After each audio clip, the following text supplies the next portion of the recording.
This is the all-new Thruxton 400, Triumph's latest addition to its 400cc lineup, and we're going to tell you all about it. Starting from the design, it shares this with the rest of the 400cc lineup. It's the same headlamp.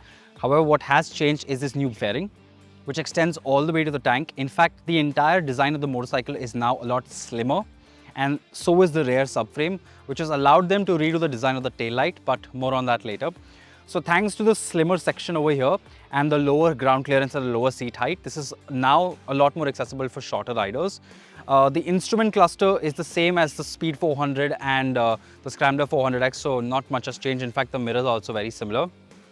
Now coming to the rear over here, Triumph has redone the tail section.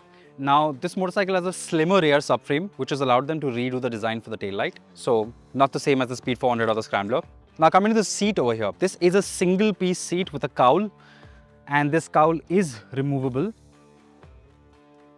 Just like this, you can remove the cowl, and like you can see over here, you need two screws. You need to undo two screws to take off this cowl, and you've got a one-piece seat underneath it. So as long as you have a screwdriver, it should be easy to do. Okay. Now coming to the engine over here, this gets the same 398cc engine that powers the Speed 400 and the Scrambler 400X. However, here it produces 2 horsepower more. Meanwhile, torque remains the same. It produces its peak power at 1000 RPM higher than before now, and Triumph has even revised. They haven't changed the gearing, but they have changed the final drive. So this has 2 less teeth at the rear sprocket. Triumph also claims a higher top speed. They claim that this can achieve a top speed of 161 kilometers per hour. And it's also improved the acceleration and the overall performance of the motorcycle.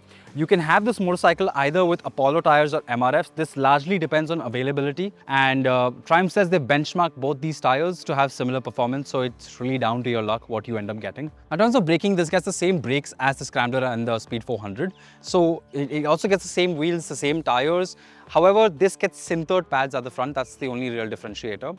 The Thruxton 400 is currently available in 4 colors called Lava Red, Pearl Metallic White, Phantom Black, and Metallic Racing Yellow.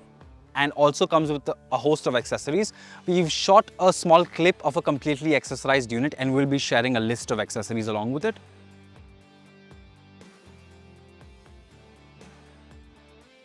While the suspension is the same as on the Speed 400, Thruxton 400 has a steeper rake angle and has 10 mm more travel on both ends.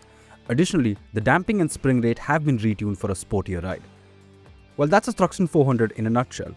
Stay tuned for our review, which will be live on Monday, which is the 11th. Also, let us know in the comments what do you think about the Thruxton 400.